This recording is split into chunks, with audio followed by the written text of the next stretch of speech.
Hi hello అందరికీ. ఇది కార్తీక మాసం సోమవారం, పైగా అందులో లాస్ట్ సోమవారం. ఎంతమంది కార్తీక దీపాలు వెలిగించారు? 30 వత్తుల దీపాలు ఎంతమంది వెలిగించారు?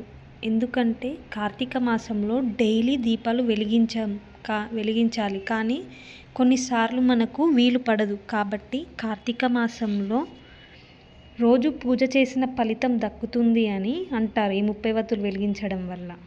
అలాగే ఈ మధ్య ఈ నారికేల దీపం అని, బెల్లం దీపాలని ఏంటేంటో చెప్తున్నారు.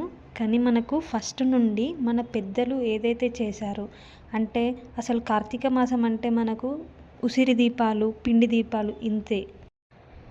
పంతులు గారు కూడా ఇవే శ్రేష్టం, వీటి వెలిగిస్తే చాలు అని చెప్తారు. అయితే కార్తీక మాసంలో ఎన్ని దీపాలు వెలిగిస్తే అంత మంచిది. అయితే పిండి దీపాలు ఎందుకు వెలిగిస్తారంటే, నేనైతే చీమల కోసమని అనుకుంటున్నాను.